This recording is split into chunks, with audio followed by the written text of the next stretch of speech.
Here's what your body count says about you. Absolutely nothing. We have really got to stop with all of the shame, blame, and misogyny that is going around in the dating world right now. I can say personally, yeah, I put my hoe hat up a long time ago. I slept around because I used my body to connect with people. That doesn't mean that I'm a bad person. That doesn't mean that just because I have a body count from when I lived in New York, that I should also be judged now because somebody is insecure or feels insecure because of the fact that I had a past. So if somebody's asking you what your body count is and it makes you uncomfortable, then set that boundary and let them know, hey, there's a lot more to me than how many people I've been with. And if that's your focus, I don't know that we're going to be a match. I love how now men not wanting to wife up promiscuous women is considered misogyny. Oh, and you can't forget insecure. But obviously these women who have super high body counts are extremely insecure in the fact that they do. This is why they get upset when men ask about it, because they're insecure about the number. It's heavy, heavy projecting. Body count. Should body count matter? I think it's unnecessary to know a woman's body count. Like, a man shouldn't ask that. A man shouldn't ask? I think that's like someone's private information.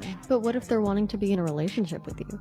I'm not gonna lie, I'd probably lie though. I would just lie because I feel like if he's already asking me, I feel like he's already has an idea of a number in his head. I mean, I appreciate your honesty, but this is why when a girl, if she does tell you your body count, she might not be honest. So. Nobody here is gonna tell me that if they got asked, they would actually tell the truth. Nobody here. Unless it's like some girls really tell the low. truth. I've been with 3 people. What about you? I think it's the same principle as us wanting men that can provide for us. So I think it's right for like a guy to care about a woman's body count, because I think that's a way to measure a man's like value is if he can provide financially. And I think a woman's value can also be judged in her ability to say no, especially to like sexual encounters. I went viral for letting 23 guys run a train on me with my friend Bonnie. Now, that video is actually out now, so if you want to check that out, you know where to go. But if you want to be a part of the next one, I'm actually doing 100 guys in one day. So head on over to my Twitter to find out how to apply. Morning, so today is the day where I get run through by 100 guys. How many condoms I have, for fuck's sake. I think this is all I'm going to do with my hair and makeup today. Just a bit of bronzer and a bit of blush. I'm running a little bit late, I think. I'll be totally fine because the boys can't start without me. Oh, looking too bad.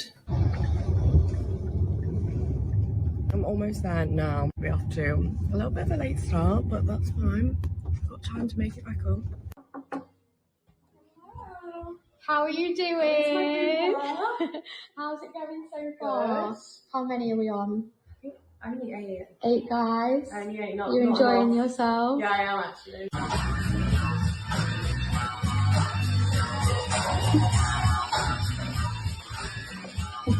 First group scene done. That was a lot of fun. And now I'm on to number 16.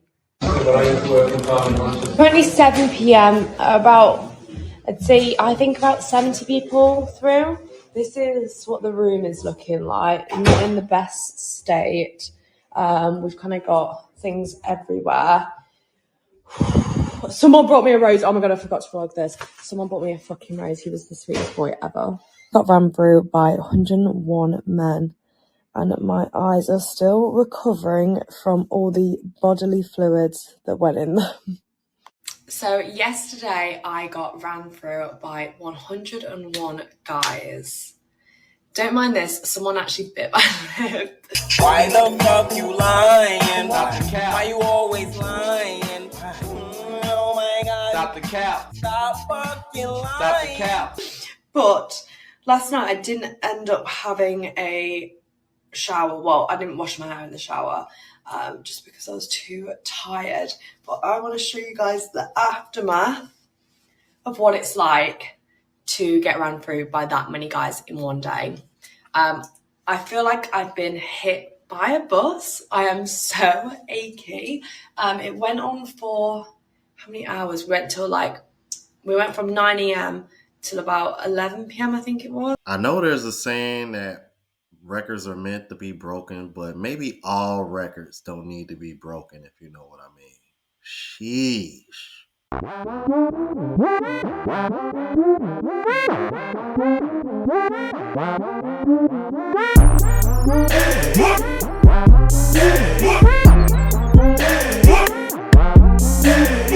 I'm HIV positive, right? And this is just a PSA to those that are not HIV positive. Disclosure is my choice. When I disclose and how I disclose and who I disclose to is up to me. I find it so crazy how people are telling me that I need to disclose before I go on a date, that I need to disclose before I kiss somebody. This is the craziest one. Before I even tell them my name. It's not happening. I don't think that it's my responsibility to tell someone that I'm HIV positive if they are treating me as if I'm not. Your health is your responsibility. Adopt the mindset of medical practitioners. Assume that everyone has something until they prove to you that they do not. Why are you kissing a stranger or trying to kiss a stranger that you just met? Why are you trying to have intercourse with someone raw that you just met? You don't know me from a hole in a wall. Why are you trying to put your thing inside of me without any kind of protection? Why do I have to be the one to say, hey, chill out, I'm HIV positive, instead of you asking, taking the time to know me, get to know me, let's go get tested together if you want to take the next step. Why do I have to be the one protecting you from yourself? No, baby, that is not my responsibility. And I just wanted to make that clear. Okay, love you, bye. You talk about alleviating yourself of accountability. That's next level. Come on now, lady. Seriously, HIV, that's something to be taken very, very seriously. Now, as far as like before I even get to know your name, okay, yeah, that's a bit extreme. But dating you, yes.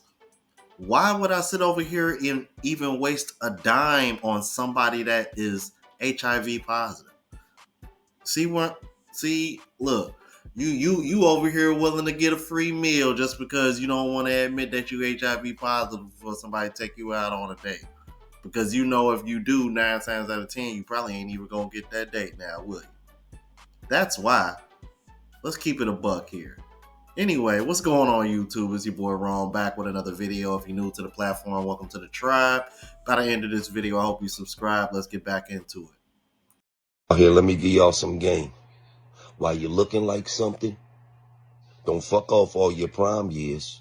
While you a bad motherfucker out here, all your glory years, don't fuck them over. There's a lot of old bitches out here that fucked over all their glory years. Now they want to settle down. Nobody want to settle down with no motherfucking Honda Accord with 547,000 miles on it. Bitch need a spark plugs and a fucking oil change. Don't nobody want to settle down with that. Oh, now you want to settle down. You fucked off over your prime years. Now you only shit want to settle down talking about niggas ain't shit. No. When you was in your prime, bitch, you wanted to run around here and slap dicks off your face. You wanted to pistol beat yourself with a bunch of niggas' dicks. You ain't want to take one dick serious. You wanted to be around here like that. Now you talk about, don't nobody want to say that. Niggas ain't shit. No. Don't nobody want no fucking Mercury Zephyr with a fucking 460,000 fucking miles on it. To all the young girls out there, while you're in your prime years, build something now. Don't be no old bitch out here with a dirty license plate talking about niggas ain't shit. Don't nobody want to be no bitch. You fucked over all your fucking prime years. Get what you deserve. Right? Ladies, we have to get out of our story that we want sex. We want more sex, that we have the higher sex drive. Our husbands don't have a higher sex drive, and we're deprived of sex in our marriages. There are no women married to good men who, after getting married, want to have sex, key piece here, for themselves. There is always a hidden agenda. In the beginning of my relationship with Adam, that's my husband, before we were married, because before we get married as women, we enjoy sex and then we put our walls up because we got what we wanted and we push sex away. You can go watch my video on the switch. I forget the title of it, but if you look through the thumbnails in my videos, you'll see we have a switch. And in the video, we have a switch. You can learn more about that, or why men need sex. I touch on that there as well.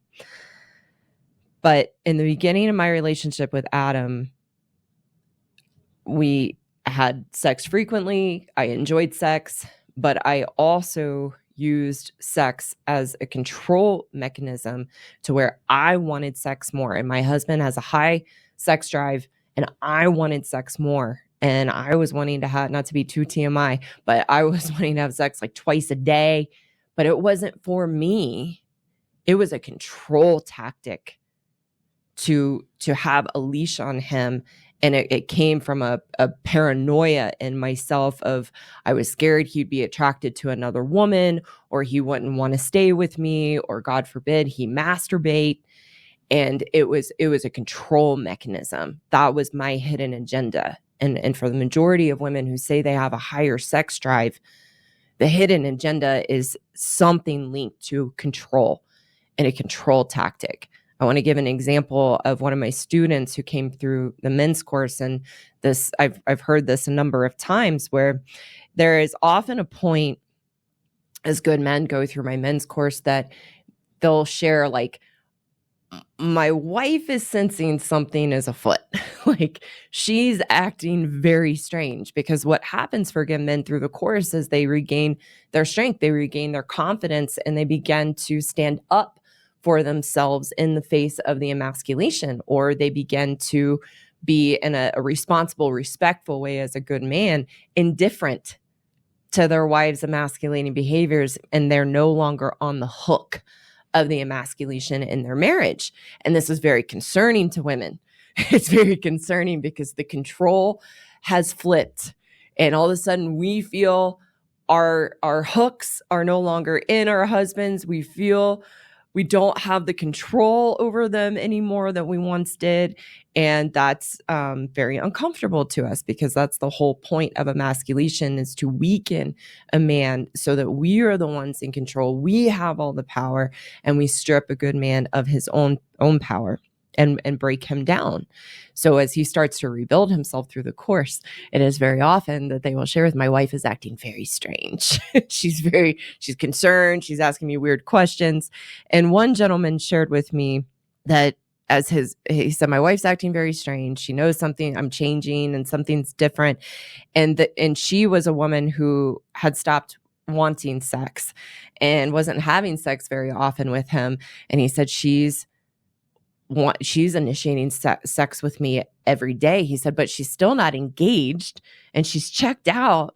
So, she's not there. I know she's not enjoying it, but she's initiating sex with me every day. And I helped him see that's because she feels her hook's not in you anymore. She's trying to get them back in, and she's scared you might leave, and that she no longer has the control. And you might be strong enough in yourself if you don't want to stay in the relationship. She's feeling you might leave, so she's trying to get her hooks in you and get you to stay by having sex with you every day. So I came across that video because I wanted to know if any of you guys ever experienced that, and it kind of made me think about the video that I did recently about the trend of more men going celibate. And it kind of dawned on me, like, you know what? That, and a combination of just men standing up for self, I'm starting to notice that does seem to trigger women to, like, want to sleep with you more.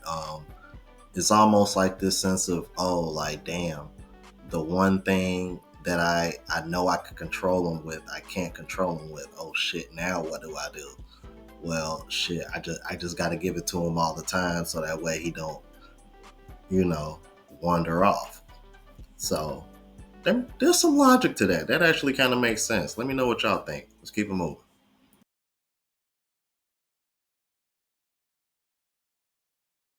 Here's a sad thing with women, because they're such indirect, confusing animals. You meet a woman, even on her Tinder profile, might say, like, not looking for anything serious. Then she meets you, she figures out, like, oh man, this guy's really stable, he has a good income, he comes from a good family, he's educated, he's articulate, funny. Now they are looking for something serious. They lied on the profile. You're always looking for something serious, but you've been hurt so many damn times, you've been disappointed, you've been lied to, you've been cheated on, you had to have abortions, you had all these terrible things, and then you have a veneer that says, oh, I don't want to be serious, or oh, I just want to hook up, when in reality, women are always on the same program, secure long-term mate. But sometimes you guys engage in filthy behaviors and your history becomes so checkered and you become so pessimistic that you don't even think it'll work for you. And then you start creating all these stories. Maybe sometimes your story is, I've been celibate for 5 years. Sometimes your story is. So I'm a woman who has had multiple sex partners, and I'm going to share something with you guys because I think it's super important on building the courage and the boldness within yourself.